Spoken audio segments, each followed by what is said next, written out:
Hello everyone, welcome back to making an achiever.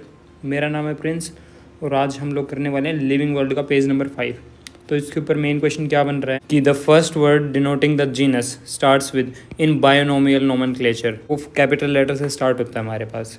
ठीक है, एक अगला क्वेश्चन बन सकता है हमारे पास इसी टाइप पे, स्टेट ट्रू और फॉल्स। एक्चुअली ये क्वेश्चन भी ऐसे बन सकता है, ये वाला क्वेश्चन भी स्टेट ट्रू और फॉल्स भी बन सकता है और ये वाली लाइन भी ऐसे ऑप्शन की फॉर्म में हमारे पास आ सकती है।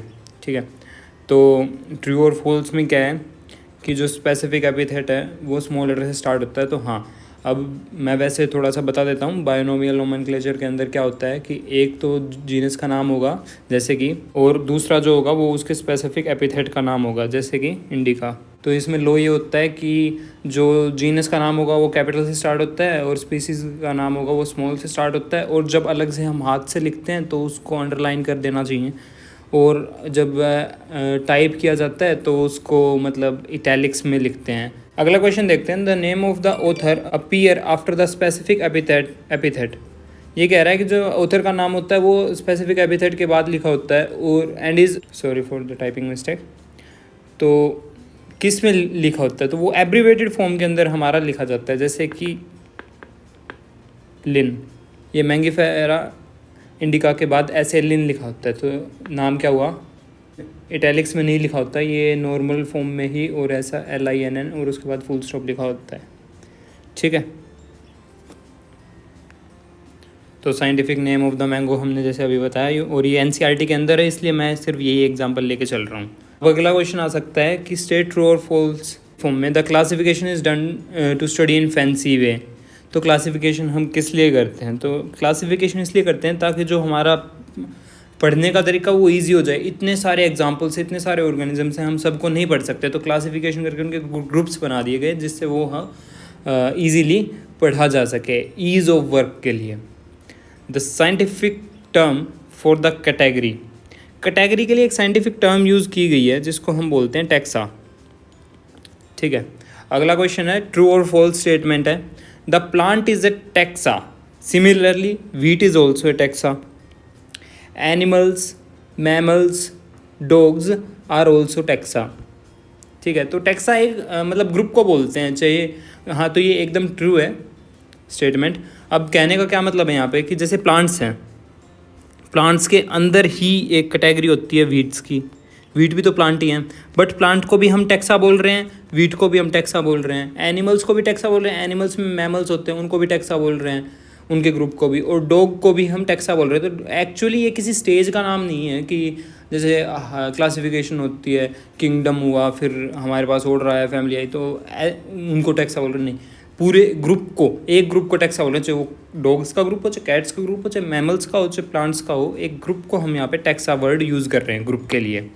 ठीक है, what are the basis of the taxonomy, ये एक अच्छा इंपॉर्टेंट क्वेश्चन है और ये काफ़ी बार देखने को भी मिलता है। तो टैक्सोनॉमी के बेसिस क्या होते हैं, एक्सटर्नल स्ट्रक्चर होता है, internal structure along with structure of cell. हाँ, तो या तो इंटरनल स्ट्रक्चर भी बोल सकते हैं या फिर स्ट्रक्चर ऑफ सेल भी बोल सकते हैं।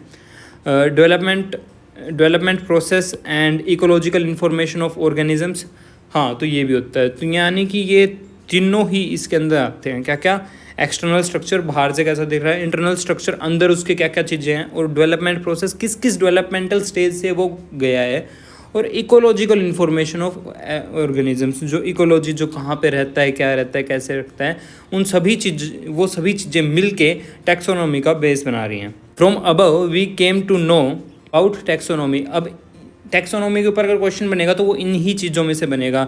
ये आ सकता है, ये ट्रू फॉल्स को अगर मतलब मैं एग्जांपल ज़्यादा से ज़्यादा अलग अलग टाइप का बनाने की कोशिश करता हूँ कि आपके लिए MCQ टाइप भी बना के दिया और ट्रू फॉल्स स्टेटमेंट बना के दिया। ऐसा नहीं कि MCQ तो MCQ टाइप में आएगा, ये हो सकता है कि ट्रू फॉल्स स्टेट में आ जाए, बट ये अलग अलग ताकि इमेजिनेशन बढ़ सके इसलिए अलग अलग फॉर्म में क्वेश्चंस बनाए गए हैं। इससे हमें टैक्सोनॉमी का पता चलता है। टैक्सोनॉमी क्या, एक्चुअली अगर कोई पूछे कि टैक्सोनॉमी है क्या, तो ये एक प्रोसेस है क्लासिफिकेशन का। अगला क्वेश्चन देखते हैं, स्टेट ट्रू और false. Earliest form of classification was based on the uses of organisms. ये एक स्टेटमेंट है, ये ट्रू है या फॉल्स है ये बताना है। अर्लीस्ट फॉर्म, सबसे पहले क्या था कि हाँ तो उन लोगों को यही पता था ना कि ये मेरे काम आ रही है, ये काम नहीं आ रही, तो ये फालतू है, ये काम की है, ऐसा कुछ यूज़ करते थे वो, तो उसको हाँ हम ट्रू बोल रहे हैं कि earliest form of classification was based on uses of organisms. Branch of study about the relationship among the organism. ये क्वेश्चन क्या कह रहा है कि ऐसी ब्रांच ऑफ स्टडी बताओ जिसमें हम क्या पढ़ते हैं, रिलेशनशिप अमंग द ऑर्गेनिजम्स पढ़ते हैं। इसका आंसर क्या आएगा, सिस्टमैटिक इज सच ब्रांच जिसके अंदर हम रिलेशनशिप अमंग द ऑर्गेनिजम्स पढ़ते जाते हैं। ठीक है। What does the Latin word Systema mean? Systema का क्या मतलब है? सिस्टमा एक लैटिन वर्ड है, मतलब जो सिस्टमैटिक्स है ना वो सिस्टमा से डिराइव्ड है, और सिस्टमा बोलते हैं सिस्टमैटिक अरेंजमेंट ऑफ ऑर्गेनिजम्स के लिए। तो that's all on page number 5। Thank you so much for watching making an achiever. Please यार इसको सब्सक्राइब कर देना, लाइक कर देना, और अच्छी खास ठीक ठाक वीडियो बन गई हो और तुम्हें लग रहा होगा ये वर्थफुल है तो इसको प्लीज़ शेयर भी कर देना। और लिटरली ये वीडियोस वर्थफुल हैं क्योंकि लिविंग वर्ल्ड एक ऐसा है जिसके अंदर हमें ये लगता तो है कि हाँ हमें आ रहा है, बट जब आप ये क्वेश्चंस को सॉल्व करके देखोगे तो तुम्हें कहीं ना कहीं लगेगा यार ये भी हो सकता है, इसका आंसर ये भी हो सकता है, ये क्या क्वेश्चन हुआ, ऐसी चीज़ें फील होगी। तो ये हमें टिपिकली NCERT बेस्ड ही करना पड़ेगा। So thank you so much, bye bye.